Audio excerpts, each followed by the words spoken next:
Okay, let's start. Okay, hello everybody. We are back again with a very exciting webinar on SOC packaging. Today I have with me Mr. Rishi Bhushan, who is our senior design manager in NXP and has been in NXP for like 20 plus years now. Rishi has been instrumental in many SOC tape outs and many packaging activities for last 15, 20 years, and he has in-depth knowledge on the packaging activity. So welcome, Rishi, and I think you can now start. Okay, thanks, Akhil. Let me share my screen. So, can you see the slide that I'm sharing? Yes, we can. Okay, so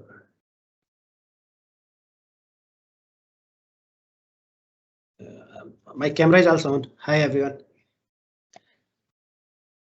You can. Okay, leave it. So I'm Rishi Bhushan. Good evening, everyone. Good morning. And in this webinar, I will talk about what are the packaging is all about regarding the semiconductor integrated circuits. What are the new trends and challenges that we are facing in designing packaging for today's semiconductor chips, actually for this generation of products. Okay, so the problem.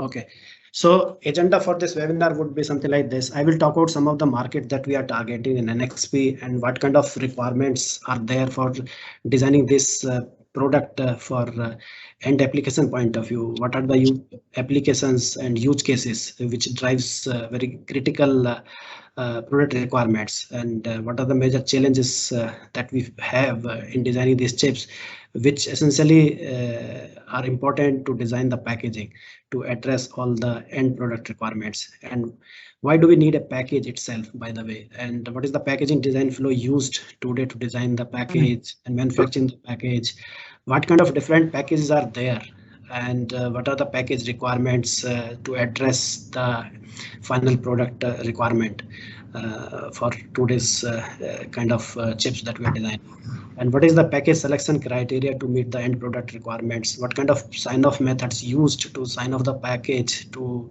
ensure that the package that we are selecting for a particular SOC for a particular application is meeting all the requirements of the final product.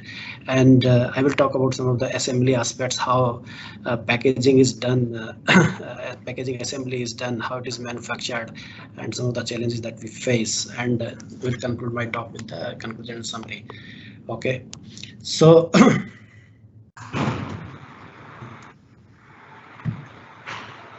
okay, so some of the markets that we are working in to design the chips for automotive markets, we have IoT markets, mobile, infrastructure communications. So each of these markets have different requirements for designing the chips. So let's say chips designed for the mobile communications may have a different requirements versus the chips that are required for the automotive market or IoT market. So there are different stringent requirements are there for designing the chips for different market segments, and that drives the different requirements for the packaging as well. So you cannot have just one package addressing all the requirements for different kind of segments. So this itself brings a lot of challenges to address different market requirements, different SOC requirements while designing the packages. Okay, so you may, let's say, just to give you an idea of, let's say, end product could be a car, your mobile phone, you may have a credit card, you have electronic passports. So all of these products are using the electronic circuits. All electronic systems are using the integrated circuits, and they have their different requirements. So we need to understand first what kind of requirements are there for designing SOCs for these end products. Okay, and that will drive the requirement for packaging. And based on the overall system requirements, we need to decide what kind of package is going to fit well to address all these requirements. So it is very important to understand the challenges first in designing the SOCs before deciding the package requirements. So in this slide, I'm just trying to give a very high level picture of what kind of challenges generally we have for SOCs which are going to address the current market needs. So we face a lot of challenges in deciding the architecture itself for the IC, which will address the product requirements. So what kind of core, let's say, we would use, what kind of performance frequency is required, what kind of communication peripherals you need to have to address the requirement, how much of memories you need, what, let's say, how many input output pins are required, which are required to communicate one component to another. So these kind of requirements are critical to address the SOC requirements to meet the final product. Similarly, you may have a low power requirements. Let's say if circuit is not working, then that circuit needs to be switched off to reduce the overall power dissipation to meet the battery lifetime. Okay, then these SOC requirements will decide which technology need to be selected to create these SOCs. Let's say you may have a technology starting from 90 nanometer to 55 nanometer, 40 nanometer, 16 nanometer, 5 nanometer. So depending on the kind of applications, probably let's say mobile phone where we are putting too much of integration, too many functionality on the single chip, require a lower technology nodes, let's say 7 nanometer or 5 nanometer, right? But chips which have less functionality, which are very specific to a certain applications, may require higher technologies like 19 nanometer or 40 nanometer, right? And we have a different power requirements. So these SOC challenges, these SOC requirements for different applications, different use cases have a different packaging requirements. Okay, like how many IOs are needed, right? Whether we need a different kind of size, right, for the die. That will decide the package size itself. Security, safety, these are the other architectural aspect nowadays to ensure that the products that we are designing is safe and secure, right? And we should design a package in such a way that we do not have other electrical challenges like EMI, EMC, which can create interference in the system, where different components are having the radiative emissions, generating the electromagnetic waves, which can create interference. And package plays a very important role in these kind of electrical challenges, EMI, EMCs, PISI. Okay, so we need to ensure that the packages are designed in a robust manner to address that we do not have a EMI, EMC kind of issues. Another thing, let's say auto grade criteria, where we need to address it. Let's say we need to design a chip to meet a certain junction temperature like 150 C or even higher, 175 C. So that will decide the packaging material, what kind of package we need to design to address this kind of temperature specifications. Probably mobile chips have a lower junction temperature, something like 125 C or 105 C, where ambient temperature is really low. So for these kind of applications, the thermal requirement is lower, right? But there are chips where thermal requirement is higher, the temperature requirement is higher. So these kind of requirements drive a different packaging for addressing the different SOC requirements. And overall, we need to minimize the cost, minimize the PCB space, because we want to put more and more functionality into a single chip. Okay, into a single chip to package more and more functionality in a single chip to reduce the overall space. Okay, so that we can optimize the overall system cost. So package. So after understanding the SOC requirement, the SOC challenge, we need to decide what kind of package we need to put this chip in a certain package to meet the overall system requirements, overall end product requirements. So chip design as well as the package design deployment happens in parallel. It's nothing like that you do first chip design first and then do the package design later. You need to understand the SOC requirement, what kind of applications you are going to support, and what kind of packages we need to address these requirements. Probably one chip is supporting multiple applications. So in one application, probably you need less number of pins, so you need a smaller package to support lower number of pins. But in another application, probably you need large number of IO pins, so you need to have a bigger package which can support large number of IO pins, right? So for different applications, different packaging requirements are there. So same single chip may be probably bonded in multiple packages, so based on the application requirements. And then you do the verification, analysis and sign off for both design, packaging, then finally fabricate the chip in a fab, whichever fab you use, and then do the package assembly, do the final test and ship it to customer. So that's the basic flow used for chip designing as well as for package designing. Okay. So why do we need a package? So first of all, whatever component or SoC you create, you need to protect that, right, from environmental forces itself to avoid a damage to that particular component or IC or SoC, whatever you call it, right? So you need to put that particular IC in a certain package so that you can handle it properly. It can be safeguard from a chemical corrosion. It can be safeguard from a moistures, any heat from external heat, anything, right? So that this does not get damaged. So that's the basic minimum requirement to have a package to support any SoC. And then you need a package as a medium to connect one IC to another, one component to another. So packaging is used to do the signal transmission, right? And the power delivery from one system to another. So same chip, let's say you may have a PMIC kind of IC, which is a power management IC, generating the power to deliver to the second IC. And the one SoC, but let's say we are designing probably can have a can have a internal power management controller unit, the LDO circuit, which is giving a power to the another chip. So you packaging is the medium to deliver the power, to deliver the signals from one component to another component. The package plays an important role for the heat dissipation.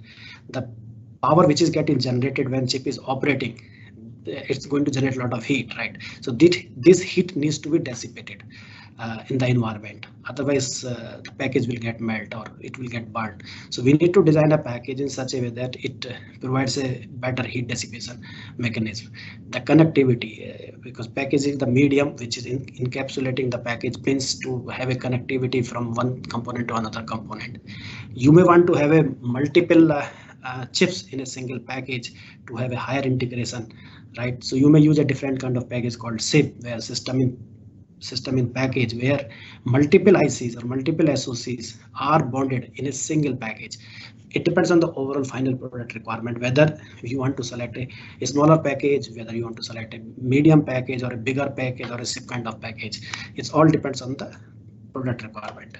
Okay, so here is the basic packaging flow, as you see.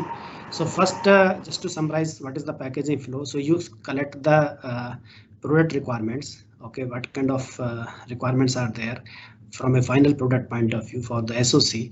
Based on the requirement, let's say what is the frequency, what is the power consumption, how many IOs input output you need to have, like what is the size of the SoC that you are going to design here. So based on all these requirements, you are going to select the packaging.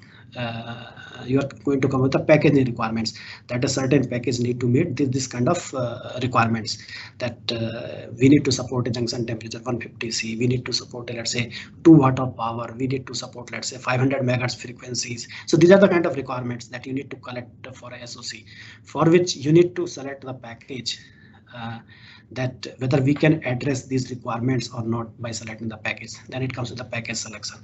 Once you have selected the package, then design the package, then do the analysis and sign off to ensure that final package is going to meet all this requirement for SoC and for meeting the end product requirement, and then do the assembly, qualification, and do the production. So this is the basic flow for SoC packaging used to come up with the packaging requirement, to the design, to sign off and qualify and ship it to the customers. Okay. So what kind of packages types are there? By the way, feel free to stop me if you have any question.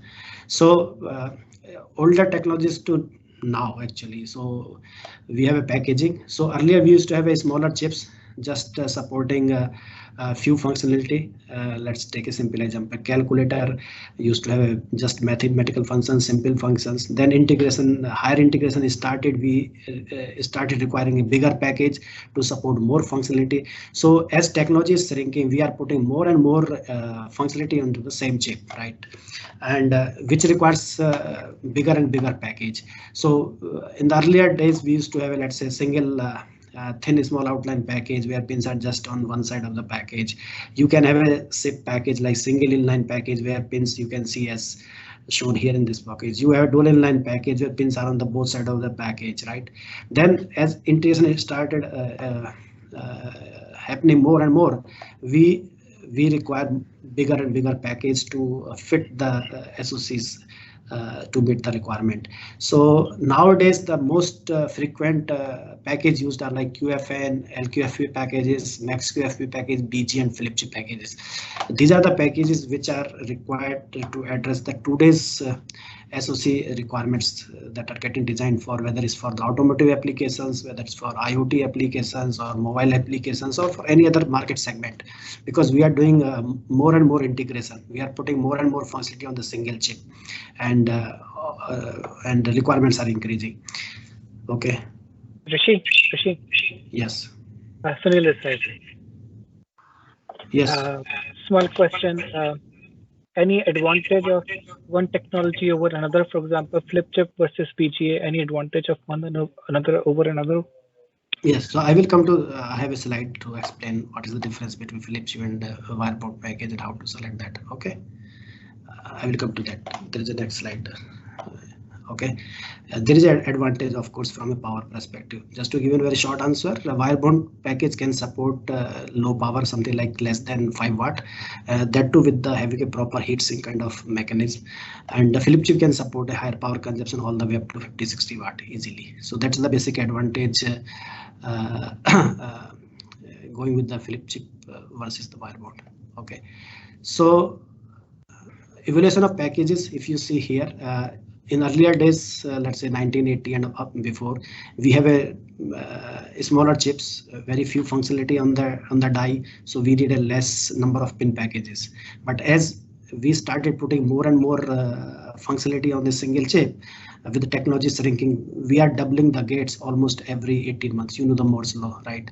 We are putting functionality, we are increasing the integration in the single chip, so we require a large package. Then need arises to have a large package, something like, let's say, wire bond BGA packages.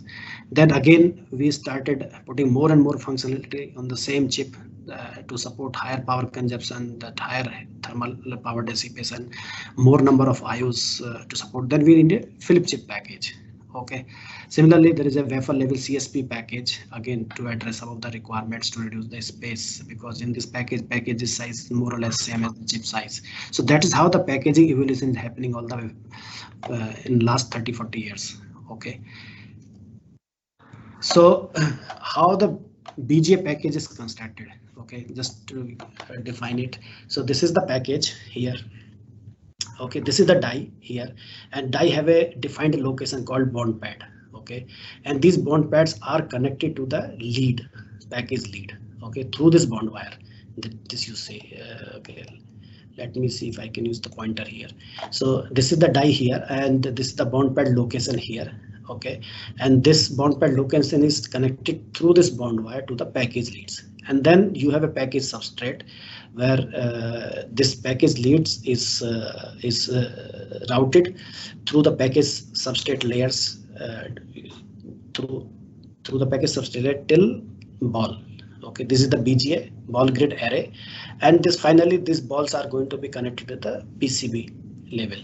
Okay, and then you have a PCB level to create more signals, powers, planes, ground planes to connect with the external component at the motherboard. Okay, so and then you encapsulate this whole die, the package substrate, through this mold compound material.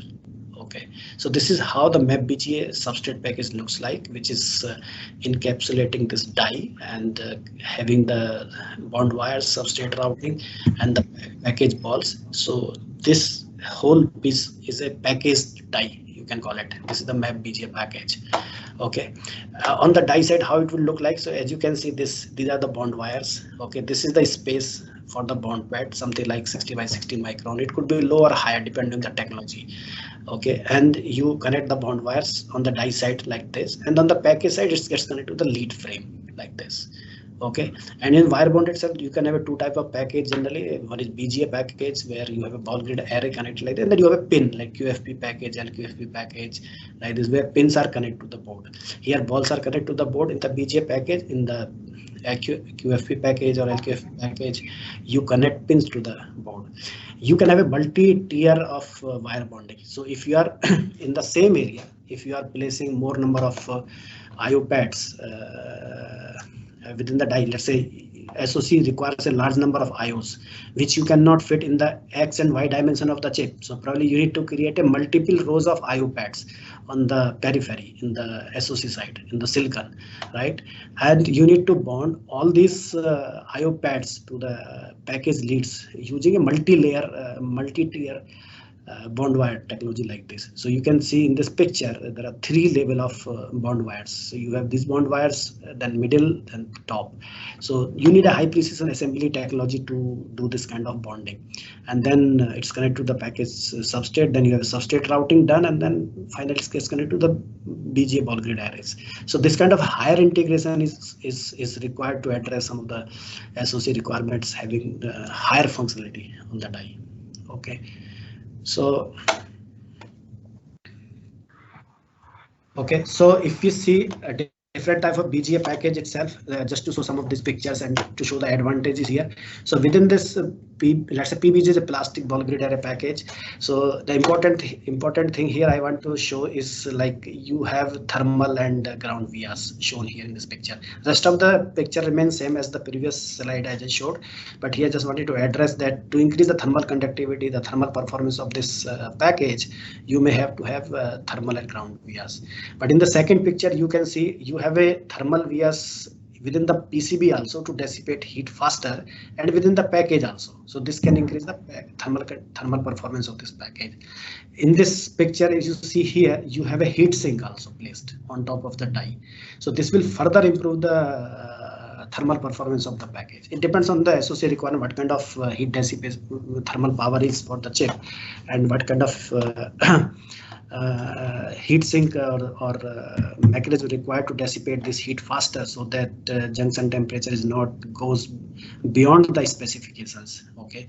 Similarly, in this picture, if you see here, it's the difference here is the ceramic. So the mold compound is different. Okay, so that's another difference, and you still have this cap which can be used as a heat spreader. If you see this EBGA, which is enhanced thermal ball grid array package, you have a multiple layer of heat spreader. You have a copper heat spreader, you have a copper ring. So such kind of customizations can be done to improve the overall thermal performance of the package within the wire bond. As I said, the wire bond package cannot support more than 5 watt of power. Even supporting 5 watt of power in the wire bond package is challenging from a higher drop point of view from a pack, because in wire bond package power is come from the peripheral side, right? So you need to have a certain other mechanism to support to dissipate this heat into the environment. So that's why this kind of custom work is done to enhance the thermal power dissipation.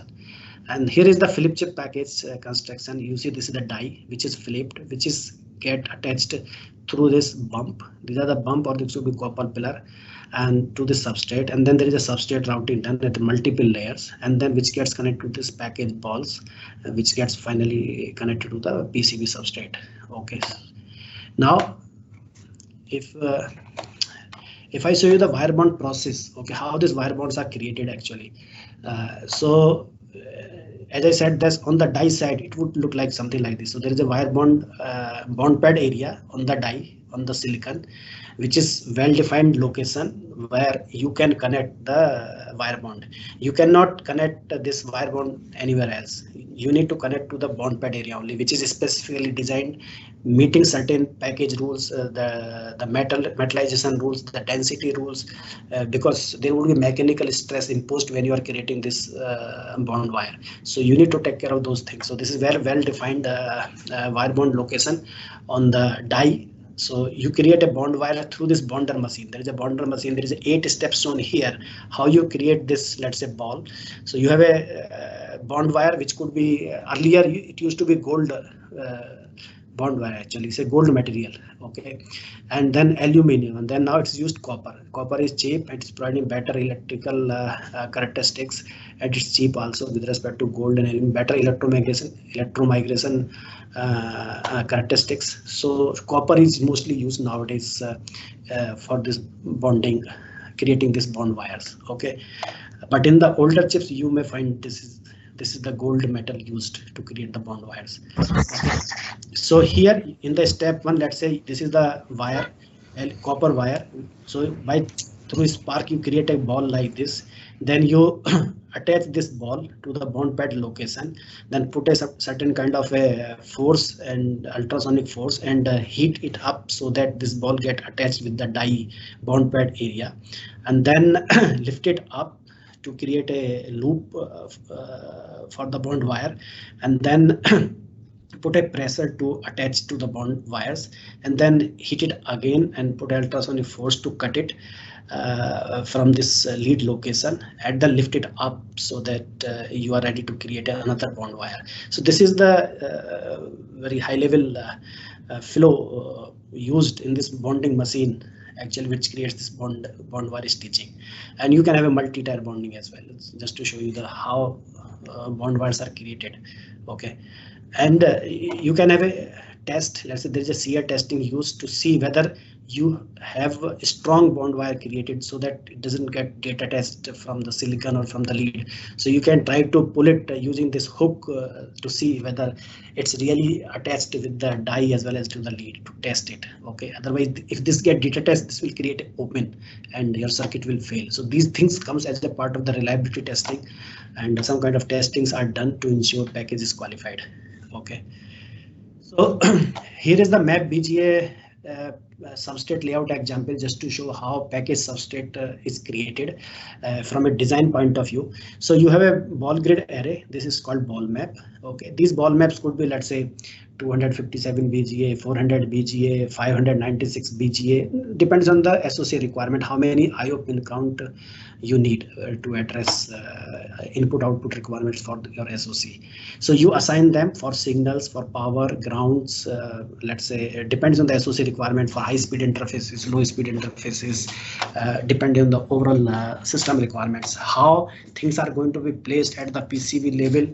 Based on that, you decide you assign the ball map for particular functions to meet that particular SOC functions requirement. Let's say you may be having a DDR memory at the PCB level which are talking to the SOC. So the DDR interface could be placed at one place. Let's say you have analog channels, ADCs, signals placed at one place. You may have functionality like Ethernet, Quad SPI. This kind of IO interfaces are there. Their signals are there, which need to be assigned at the periphery. They are going to, at a certain fashion to meet the overall system integration requirement from a PCB point of view, from a customer point of view, how it's going to fit in the end system application.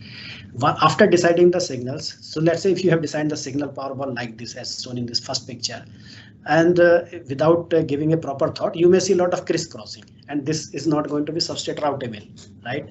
This picture shows that how one-to-one mapping you can see. The fly lines are showing one-to-one mapping from die to the ball. Okay, so this shows that this substrate is going to be routable easily within a less number of layers. So if you are trying to reduce the layers, package cost will reduce. Okay, so goal is to always minimize the number of layers in the package to do the substrate routing to optimize the package cost. And then at the next layer, let's say once you have done this proper ball assignment, then do the wire bonding. There will be a bond from die to the lead, and from lead to the ball there will be traces. So as you can see in this picture, there are thin wires, thin traces. These are all signal routings. Okay, and which gets connected to the upper layer through vias. So then you create a power plane or ground plane in the package substrate, and finally it gets connected to the package balls. Okay, so that is how substrate routing is done, and things are taken care of from an overall SOC requirement point of view. In this picture, you can see how the bond wires are there connected from die to the package. So you can see the blue wires, these are like power bond wires. So you have a multiple power pads on the die which gets connected to, let's say, same ring at the package, because all power pads are sorted at the package level.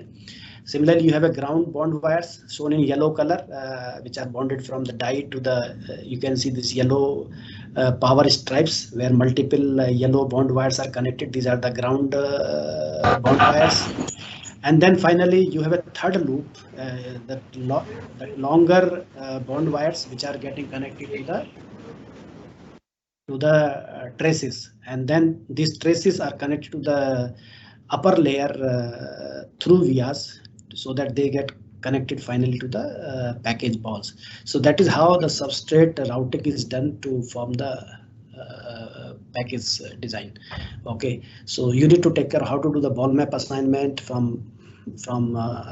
signal connectivity point of view, from power delivery point of view, from interface connectivity point of view, and how to use the number of layers, how to optimize the power plane, ground plane, things like meeting overall electrical requirement, from thermal requirement, all these things, and the package cost. So these are the things you need to take care of, okay, at high level.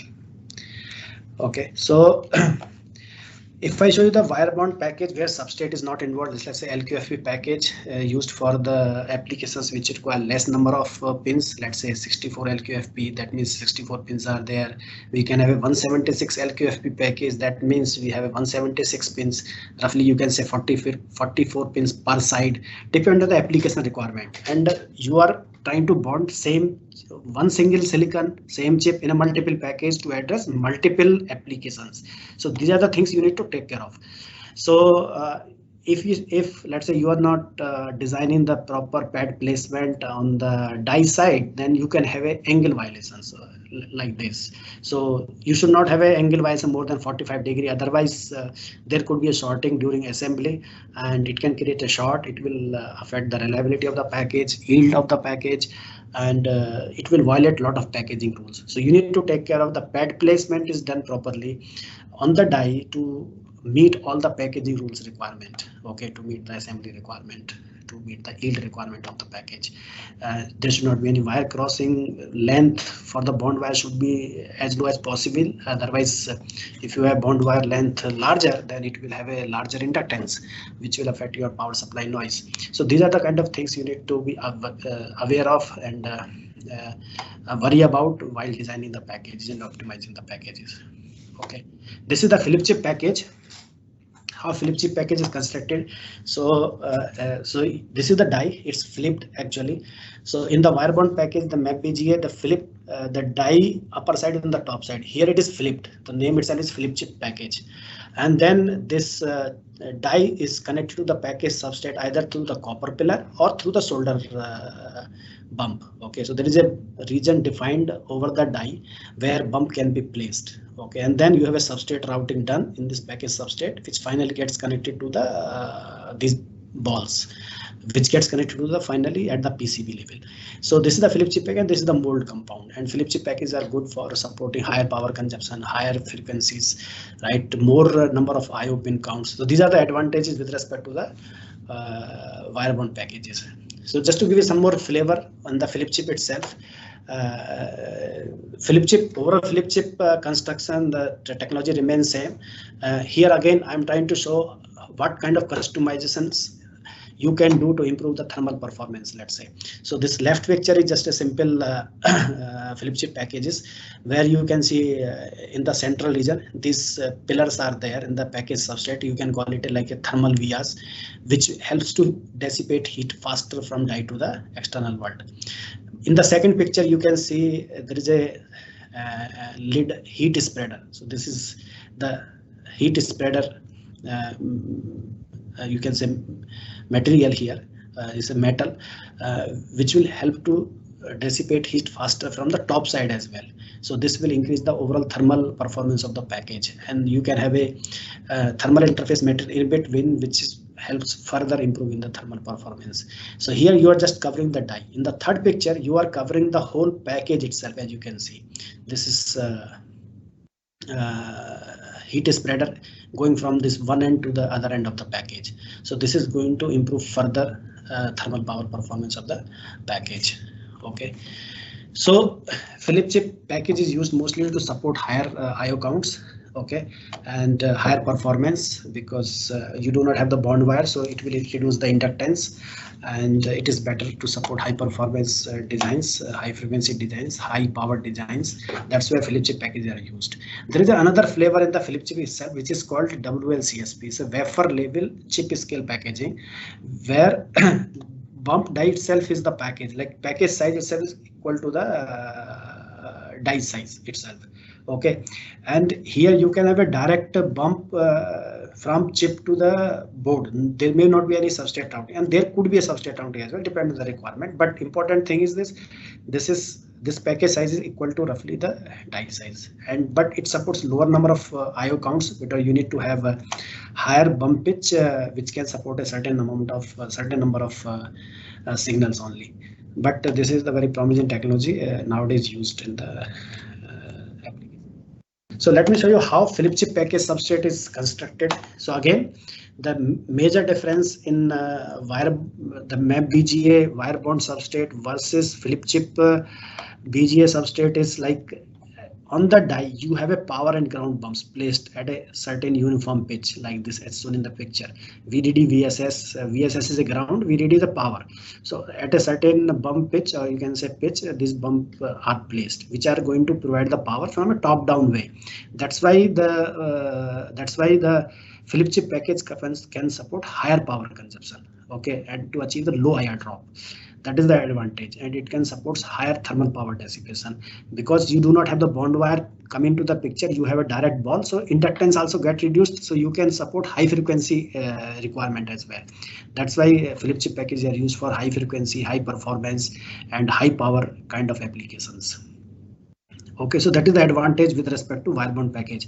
I think I am answering the question that you asked, what is the difference between wire bond and the Philip chip, right? Someone asked me the question, what is the difference? So hello,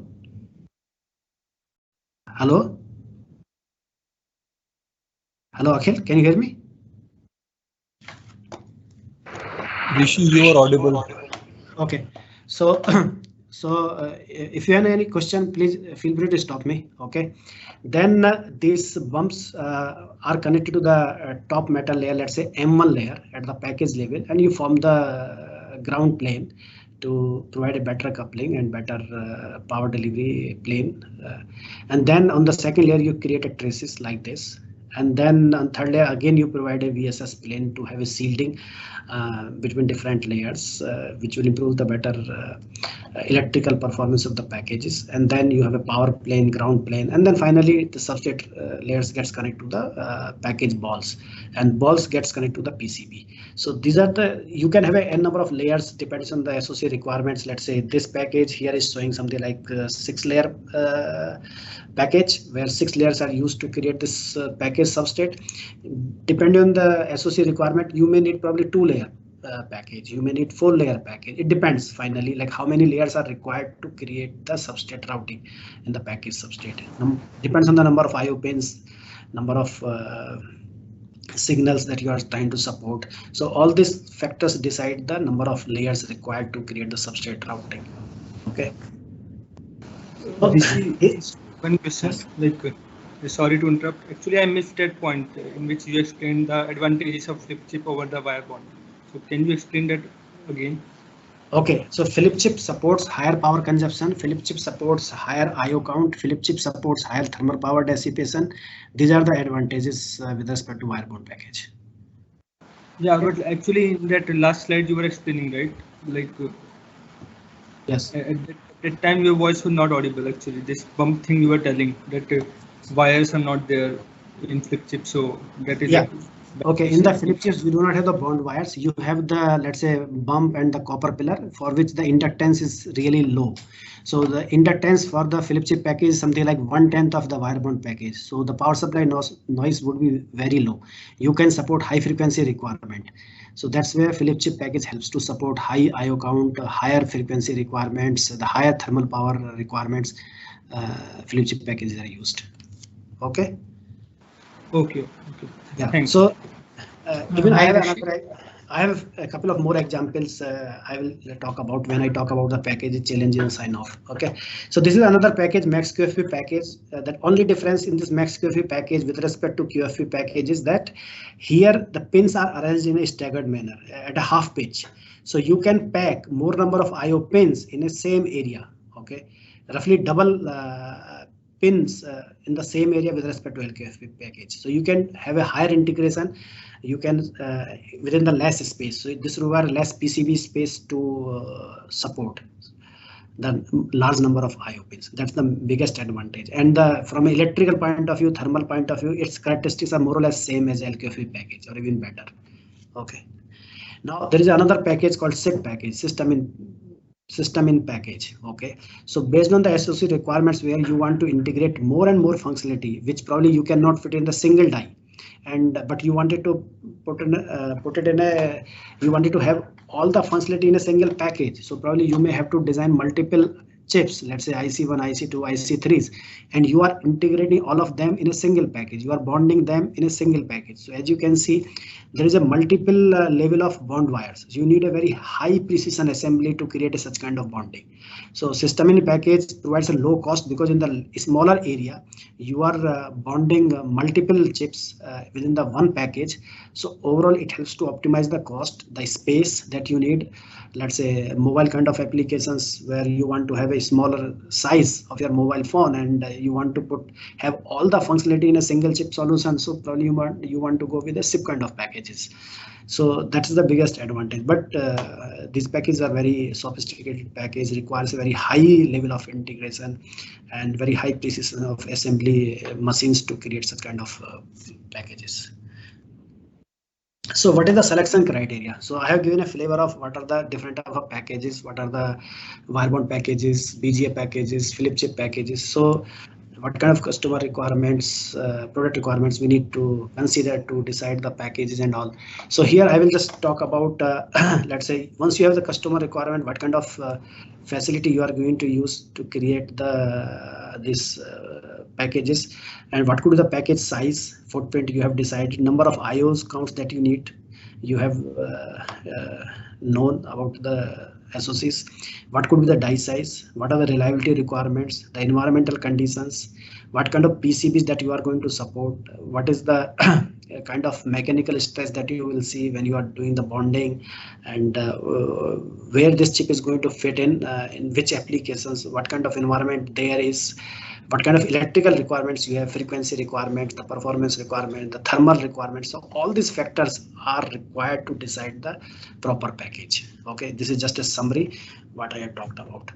So here is the one more example to answer your question, what is the biggest difference between wire bond package and the flip chip package. Okay, so just to show you from my head, as I said that wire bond package can support only low power, less than 5 watt. Even to support 5 watt, you need to have a certain kind of a custom mechanism to dissipate heat faster. Okay, so otherwise the junction temperature may go beyond the specification. So but with certain mechanism to dissipate the heat, you can support something like up to 5 watt power in the BGA in the wire bond package. That too in the BGA wire bond package. Okay, not in the LQFP kind of package or a MaxQFP kind of package. In the BGA package with certain customization done to dissipate the heat, let's say thermal sink or something like that, you can support up to 5 watt. But in a flip chip package, you can support power as high as like 50 watt, 60 watt kind of power you can support, because power delivery is completely different in wire bond package versus flip chip package. In the wire bond package, power is coming from the peripheral to the center region. That's why you see the airdrop in the center region itself. Okay, maximum airdrop would be in the center, and ideal voltage source are the periphery of the die where these bond wires are connected, and these bond wires are connected to the package pins. That's where the power pins are, ground pins are, and you have a large bond wire inductance in this wire bond kind of packages. So this will increase your LDI noise as well. But in a flip chip package, you have a bump, VDD VSS bump placed all over the chip. So power is delivered from a top down way, and you have a large number of chips. So you have a voltage sources across the die. So you can see as if like you are designing a power grid just for one bump region, one bump square region, and that patterns get repeated across the die, and you will see similar airdrop across the die. Okay, so that is why you can support higher power consumption. And as I said, bond wires are not there in the flip chip, so you will have a lower inductance in the flip chip package. You have higher capacitances, resistance would be lower. You have a very thick what do you call this bump, right? So you can support higher frequency, higher power, higher thermal power dissipation, high speed, with the flip chip packages, which is not possible in the wire bond package. So different applications, based on the application requirement, you may select which package will fit best to support that kind of SoC applications. So does it answer your question further? What is the difference between flip chip and wire bond, and why, for what applications we should select the flip chip package, and what kind of applications require a wire bond package? Does it address your questions? Yeah, Rishi, now it's clear. Yeah. Thanks for that. Okay. Yeah. So another flavor of selecting this thing is like. So hi, Rishi. Yes. Yeah. Just one question. Can we go back on previous slide? So I'm surprised here at the bottom, the cost, it says it's higher for a flip chip package, but you'd imagine a wire bond assembly is complicated and that would involve a lot of more processes. So the cost for wire bond should be higher than flip chip. Does that make sense? Not really. Even flip chip assembly is very sophisticated technology, and it requires higher assembly cost manufacturing this kind of flip chip packages, which had to support large number of IOs and all. So flip chip package cost is going to be higher than the wire bond package. So you're saying the wire bond, considering it's upside down and you have to have individual wires for every pin, it still doesn't contribute to the cost factor as much? Yes, it okay. contributes, but still wire bond is supporting less number of IO pins, so require less number of bond pads. The pins, the material which is required to construct this kind of wire bond package will cost less compared to the flip chip package. It's end of the day material, right? You have a copper used to fabricate this flip chip package, which require more material to create, and you have a sophisticated technology to create, so that cost higher. Okay, and one more question on the ball count. Like, what is the line we draw where we say wire bond has lower ball count, right? So is there a number like 40, 50, 100? Like, is there something that we can say that beyond this point it's not feasible to have a wire bond packaging? Yeah, typically if you have a IO count more than 300, 400, then only you should go for a higher package like flip chip kind of package, along with the power consumption. If power consumption is lower, which does not require a flip chip kind of package, and you can support the frequency requirement and the overall power integrity and signal integrity requirement with the wire bond package, then you should select a wire bond package. But if power consumption is higher and frequency is also higher, then you have to, and IO pin count is also higher, then you need to go with a flip chip kind of package. What would be the frequency number you would say, which is high enough maybe? Frequency more than, let's say, 700, 800 megahertz, you need to go with a flip chip kind of package, because that's where you will have a higher power consumption, and same time you will have a higher electrical performance required from a power integrity and signal integrity point of view. So you need to have a less inductance in the package to meet the power integrity requirement for such high frequency interfaces. Okay, yeah, thank you. Okay, so here are one of the simple tables showing, let's say, the PBGA, what kind of power it can support, 1.75 to 2.2. I don't want to write it in exact 2 decimal, just think of like 2 to 3 watt power. Okay, but if you see the, let's say, QFN package, 4 to 6 watt power, QFP package, again kind of 2 watt power. Frequency depends on the, again, design. As I said, it depends on the power integrity, signal integrity requirement. What kind of IO pin count that you want to support in different packages, that will decide the package. Okay. Similarly, the flip chip, you see here 2 to 45 watt. It could be even, it can support even 50 watt, 60 watt kind of power. Okay, in the flip chip package. So that's where it helps to go with the flip chip kind of packages. Okay, so here is the package challenges and sign-off flow that one should be aware of, what kind of sign-offs are required. So once you have decided the package, then you do power integrity analysis, signal integrity analysis, EMI EMC analysis, thermal analysis to ensure that package is signed off from all electrical point of view, thermal point of view, that and other EMI EMC point of view, and then fabricate the package to do the final production. So what are, so this is just this slide just shows how the package cost is affected. Okay, so die size, the aspect ratio of the die, what is the area of the die, these are the things which will decide what could be the minimum package size you can have. The package size itself, like what is the pitch, whether you want to go the wire bond package or a flip chip package, whether you are going to use a copper pillar or a bump in the flip chip package, what is the height, what is the width, what is the thickness of the package. So number of IOs that you are going to support will decide the package cost. Okay, from a manufacturing point of view, again, if different packages need a different manufacturing capability, let's say, to support to fabricate these kind of packages. So these are the couple of things which will decide the package cost. Okay, some of the things that one should be aware of, the technology itself, whether you are in a 90 nanometer, 40 nanometer, or 5 nanometer, because that will have another challenges to meet packaging requirements. So the process that you are selecting to design your SoC package technology is also driven by up to a certain extent, because your bond pad location need to meet a certain rules.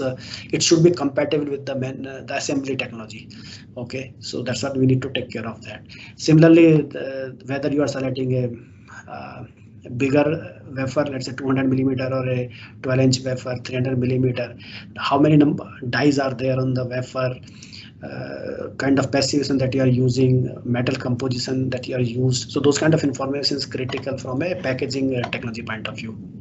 What kind of grinding method, what kind of saw method to cut the dies, dicing the dies is critical to decide the assembly cost. Similarly, whether the process, the packaging process itself is qualified or not, whether the bond pad that you have is qualified or not for meeting the package reliability criteria, whether the grinding process that you are going to use is already qualified or not, dicing process, all these things, because when you are doing, you will have a lot of mechanical stress, so that may change some of the electrical characteristics of your device. So we need to ensure before using this technology that the package technology, the assembly technology also matured. Okay, and we need to consider the overall assembly development cost while deciding the overall package cost. Here is some of the reliability requirements that one should be aware of when deciding the packaging.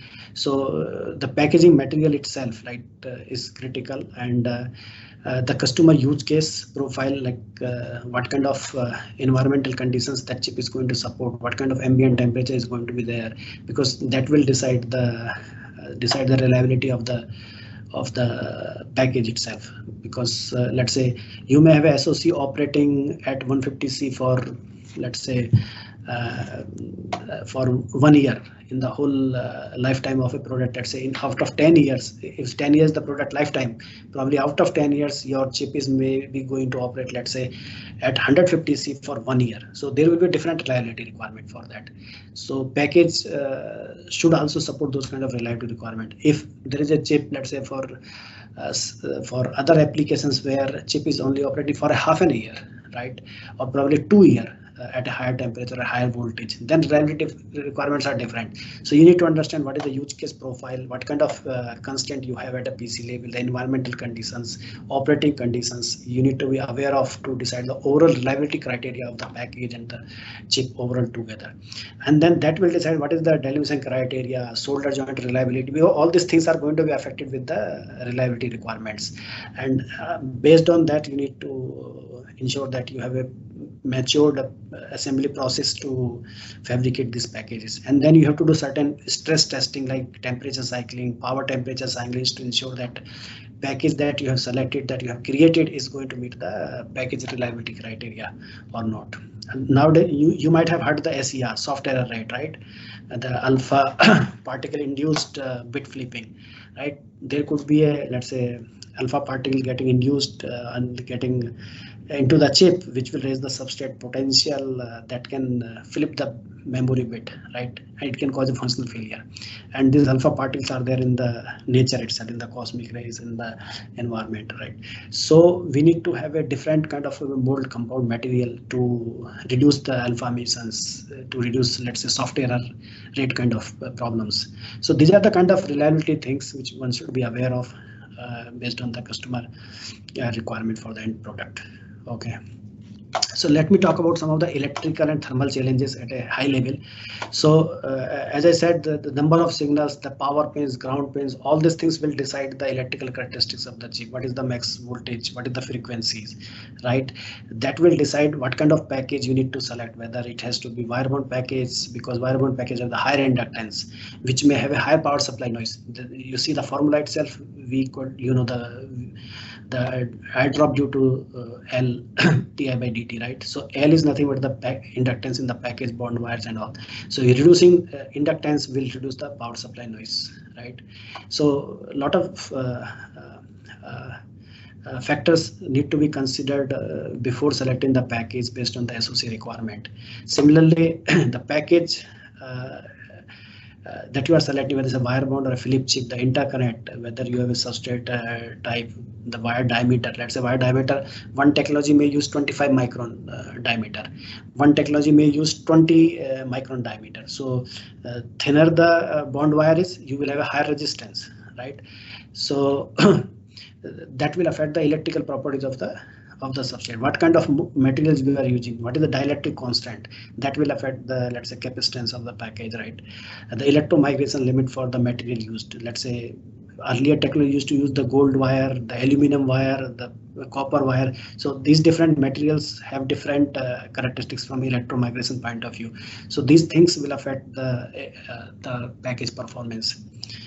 Then from thermal point of view, again, what kind of package, let's say you have an export package, thermally enhanced package to improve the thermal performance. What kind of operating junction temperature you have, right? What are the thermal power dissipation? These are the factors one should be aware of to meet the thermal performance for the package and the overall system. Okay, just to give you an idea of a thermal sign-off point of view here. So this is just for a BGA package. So BGA wire bond package, you can use this thermal modeling method for any kind of package. So this is a chip, as you can see, placed over the package substrate, and this is the junction here shown. Junction temperature could be T junction here. This is the mold compound, and the temperature at the mold compound at package surface level could be, let's say, denoted by T mold top. These are the bond wires connected to the package lead, and then these are the long pillars. You can call it a thermal vias to improve the thermal performance. And then you have a package substrate, right? And then you have a ball which is connected to this PCB board. And you have a different layers in the PCB to do the signal routing, to create the power plane, ground planes, to meet the overall system integration requirement. So you may have a restriction that your ambient temperature cannot be more than, let's say, 45 degree or 85 degree or 105 degree or 125 degree, depending on the application. And based on that, you need to ensure that junction temperature cannot be more than, let's say, 105 degree in a wireless mobile kind of application. But in automotive, it cannot be more than 150. It has to meet 150 minimum. In some other applications, you may have to meet junction temperature 175 degree kind of. So based on the applications requirement, different thermal sign-offs is required. So, and based on this thermal modeling, you will come up with the theta j parameters, which is nothing but the thermal coefficients, how heat is going to be dissipated. This is what is governed by these thermal coefficients, theta j, v, and all, right? And the overall thermal power dissipation will depend on what is the chip size, what is the package size, how many layers you are using in the package, how many layers you are using in the board, right? So all these factors will decide the thermal power dissipation. So just to give you an idea of, let's say, one side, how to calculate, and larger the die size is, lower the theta j would be. That means you can have a better thermal performance for your design. So if you see just a setup here shown, let's say there is a motherboard here, some chip is mounted on this package. You have a IR camera, which is going to measure the temperature at the package surface of the die. Right, it's like a thermometer measuring the body temperature, right? It's similar to that. So when chip is not operating, you are measuring the temperature, that is something like, say, 23.5. You can call it a room temperature, right? But when chip is operating, there will be thermal power dissipation, there will be heat dissipation inside the chip that will raise the substrate temperature, right? So after when chip is operating without any heat sink, without any cooling environment, without any airflow, in a pure simple environment, the temperature is measured, let's say, 30.5. So using these equations, simple equation, junction temperature is governed by ambient temperature plus express theta j into power dissipation. You calculate the theta j, let's say 32.4 degree C per watt. That is the theta j thermal coefficient for this, let's say, package.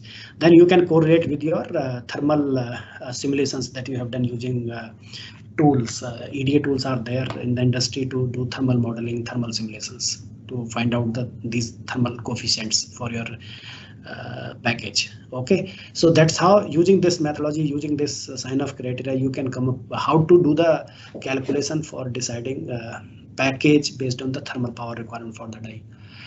Here is the PSI analysis. So package have inductance, and it plays an important role from a power integrity and signal integrity point of view.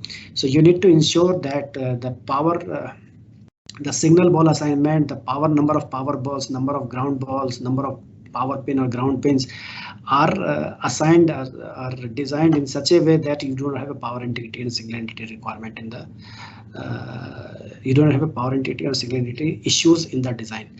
So you need to ensure that for each and every high-speed critical interface, or based on the application requirement, that all the high-speed interface requirements or critical interface are meeting the power integrity and signal integrity requirement. So you need to construct a simulation setup, let's say, where you are including from a die side, all the IO pads are included, supporting different functionality. Let's say you can have a DDR interface, just an example.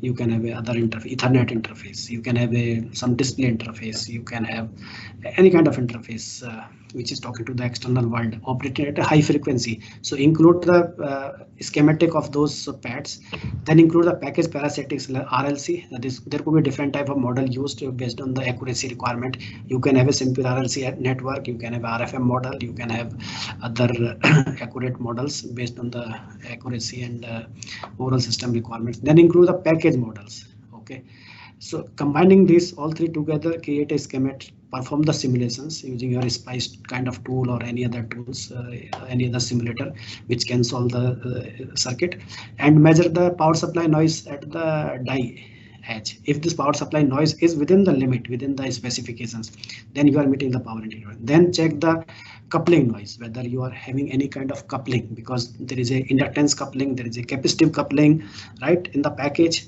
So there could be interference, there could be coupling from one signal to another signal operating at a high frequency, which can create a overshoot, undershoot kind of problems. It can create a rise time, fall time. It's not meeting the spec from a duty cycle point of view, things like that, right? So these are the parameters you need to check for each and every interface, so that signal transported from signal delivered from your IC is reaching to the destination with proper signal integrity requirement. It is not getting degraded within the package. So that's the requirement from a PSI point of view. Okay, similarly, you do the ball assignment such a way that it can be routed with the external component in a nice way, one-to-one mapping without creating any noise coupling, or whether it's a inductive coupling, whether it's a capacitive coupling, whatever, right? So we need to ensure that you are taking care of the power integrity and signal integrity requirement from a design point of view. Similarly, EMI, EMC, another important aspect from a packaging design point of view that you need to consider. So just to give a very brief introduction about the EMC, EMI. So EMC is nothing but you can say is the electromagnetic compatibility environment where all the electronics products are operating without creating a interference to each other. So we need to ensure that the whole system is designed in such a way that no component is creating a EMI or EMC kind of problem or not interfering with the other component. Otherwise, it will lead to functional failure. And we have a world full of electromagnetic waves. You know that we are living in a EM environment, right? We have electronics product all around us, and there is always could be a problem which could create a electromagnetic interference. So generally, this is explained by two methods. One is like conductive coupling, conductive emissions, one is the radiative emissions. So conductive emission, nothing but that there is a lot of switching activity happening inside your device, call it a source, within the source, within the IC, and this noise, if not suppressed at the die level itself, may propagate to the package, and you have an inductance in the package. you have a trace, bond wires, package leads, so it will get conducted through that to the other component, which will become victim, right? And there is a capacitive coupling, there is inductive coupling in the package, right? So this coupling can create a problem. This can create interference within the signal, one interface to another interface, within the interface, one component to other component. So it can create any kind of problem. Okay. Similarly, if this high frequency currents if gets propagated through this package bond wire, traces, leads, then it can radiate as well, and this radiative coupling will happen through the air.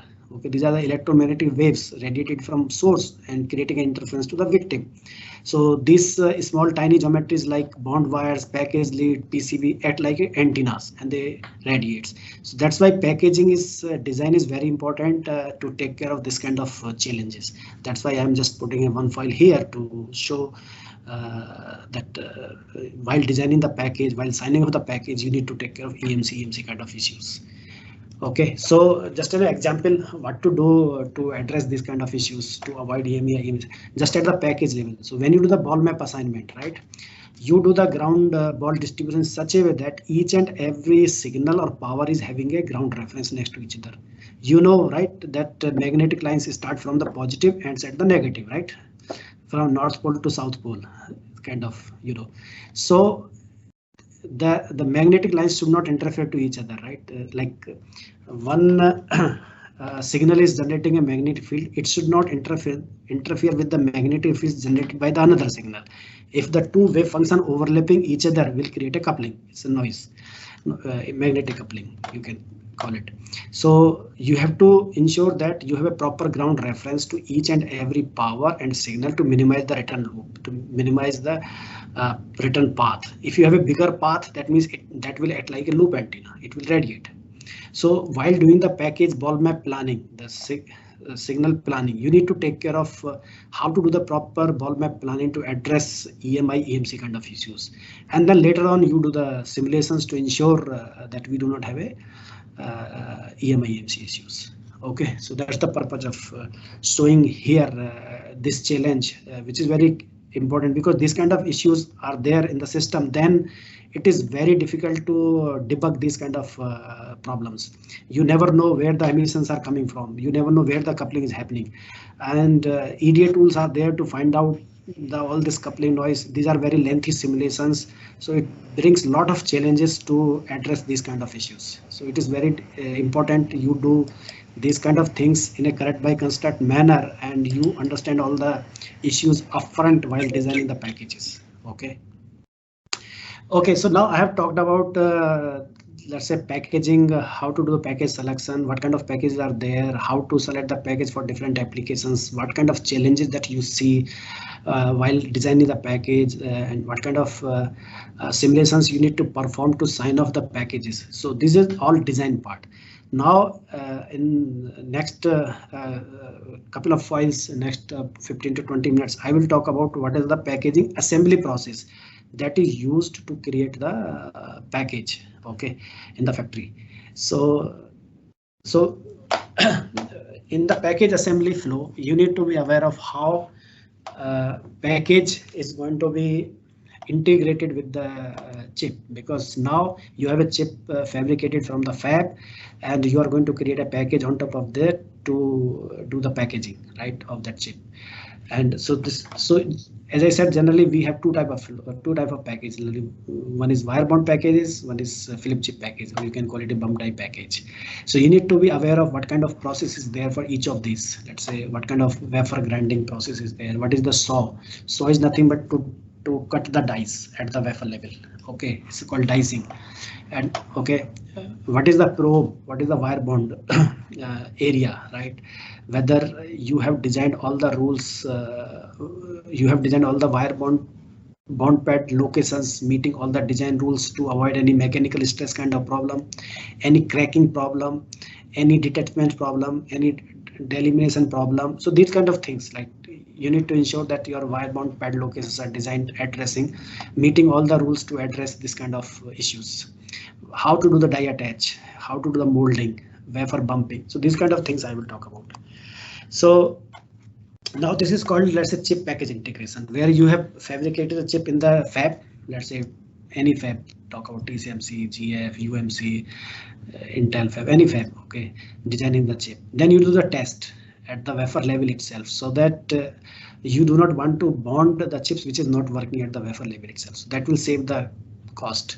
You can throw these dice which are not working properly, and then do the assembly, do the final test, and ship it to the customers. And all these things will depend a lot of other factors, let's say surfaces, bond pad surface is there, package surface is there, how clean it is, how roughness it is. So those surface characteristics, the properties of the metal surfaces will decide how good the package assembly is going to happen. The shapes, the structural integrity, stiffness, hardness, adhesion, a lot of chemistry involved here actually. The mechanical stresses, a lot of things are there which influence the packaging assembly. So just to show you that you have a bond, as I said, on the die, you have a proper defined location, call it bond pad location, which is bonded out to the package lead through the bond wire, right? Or in a flip chip package, you put a bump on the defined bump location, which will get connected to the package substrate. So these bond pad locations, or you can call it bump locations, are pre-designed to meet certain rules, to meet all these packaging assembly requirements. Like when you do the wafer, you saw to cut the dice, to isolate the dice from each other, you are going to do the saw. So you need to leave the space between two dice, call it scribe lines, or you can call it a scribe street. Again, when you are cutting, it can create a lot of vibration in the wafer, which can lead to crack in the dice.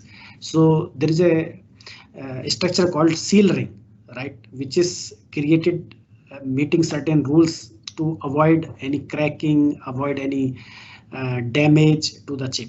So those kind of predefined structures are designed to meet certain rules to avoid any damage, to avoid any cracking, avoid any kind of delamination kind of things. So you can see this CUP in the thermal circuit under pad.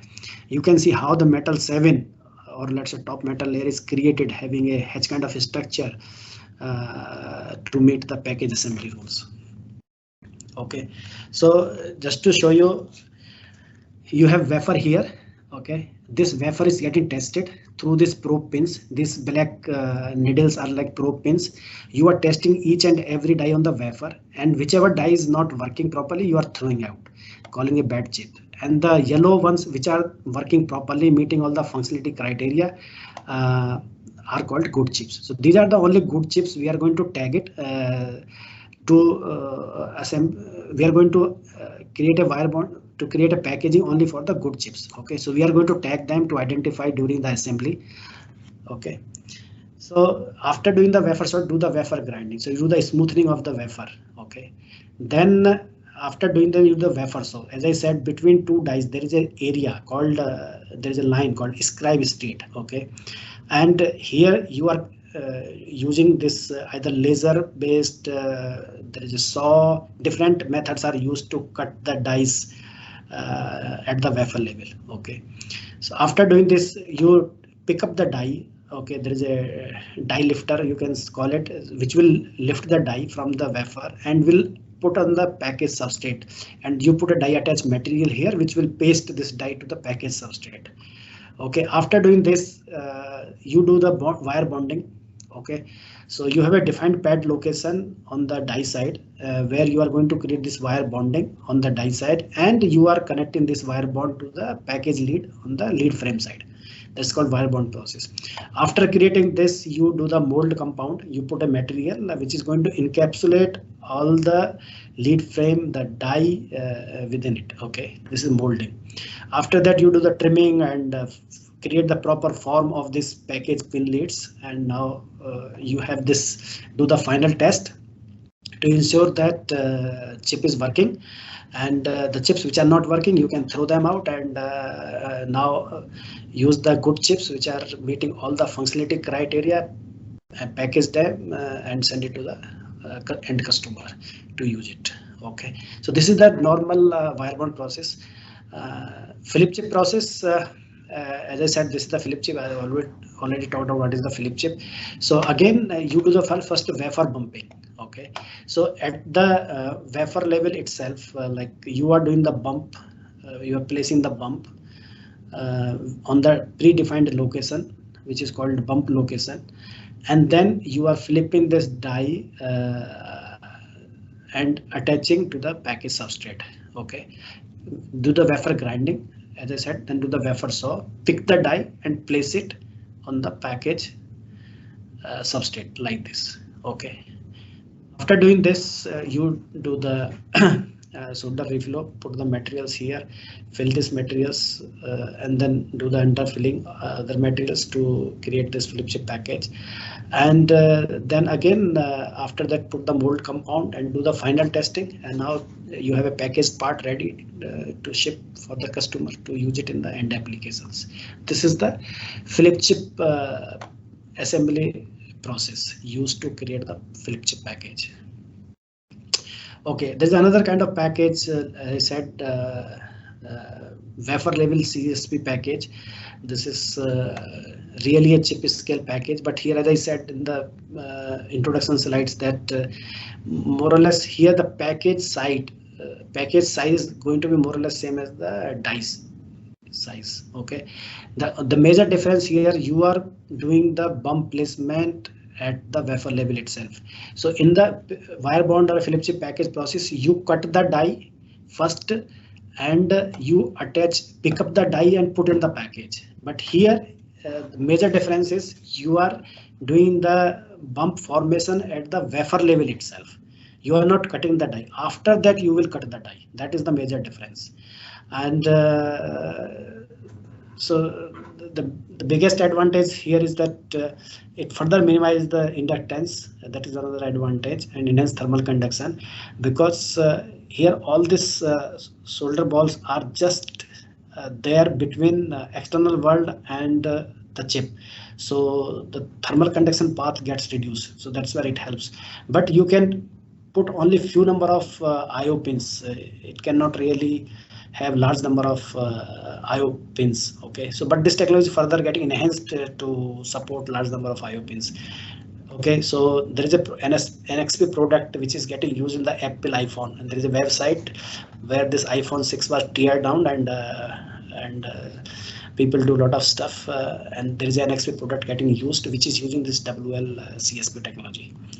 Okay, so what you are doing, wafer, after doing the wafer short probe level testing on the good dies, you are doing the wafer bumping. That is the main difference, as I said. And then again you do the wafer short to ensure that wafer bumping is done properly and the chip is functioning. After that, again do the grinding, then cut the dies, and then tape and reel, ready to ship to the customer and do the final test. Okay, so from wafer to board mount, this is the process used to create this kind of package. Okay. Okay, this is the same thing. I can skip this fan-in chip. It's nothing but this type of WL CSP package, wafer level CSP package. Here package size equal to chip size, but technology is further getting enhanced to have larger package than the chip size, supporting large number of IO counts and all. So this is just another picture showing you can have a substrate routing or you may not have a substrate routing in this kind of package. That is the advantage of this WLCS package. So here is the summary of these three packages, how wire bond is packages are assembled, how the WLCSC package are assembled, and how flip chip packages are assembled. Just a summary slide. So with that, I want to conclude my talk with conclusion that packaging technology is very important to design the end product applications, whether it's the IoT market or wireless or automotive, any kind of systems that you are designing for.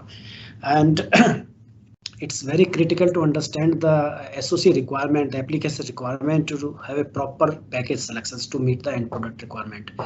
You need to have an idea of what kind of challenges you will have while selecting the package from a performance point of view, from thermal point of view, mechanical reliability point of view, reliability point of view, electrical characteristics like power integrity, signal integrity, EMI, EMC, those things, right? So you need to be aware of those kind of challenges before deciding the package to meet the end product requirement.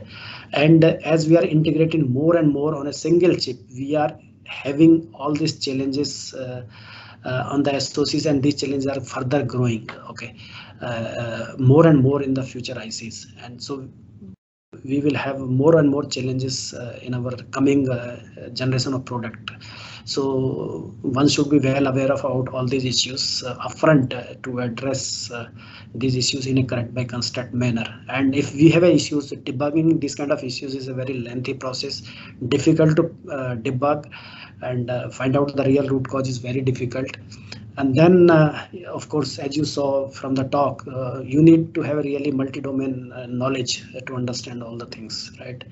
And people should, companies or university or colleges should give a more focus on developing the packaging competencies or skill set to address future challenges. Okay, with that, I conclude my talk, and thanks everyone for attending this session. Thank you all.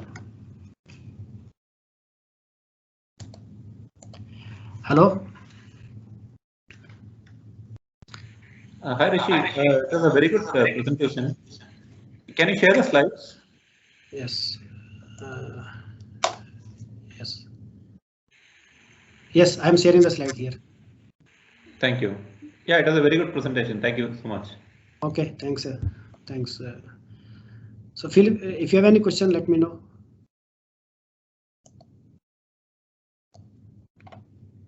Any question from anyone?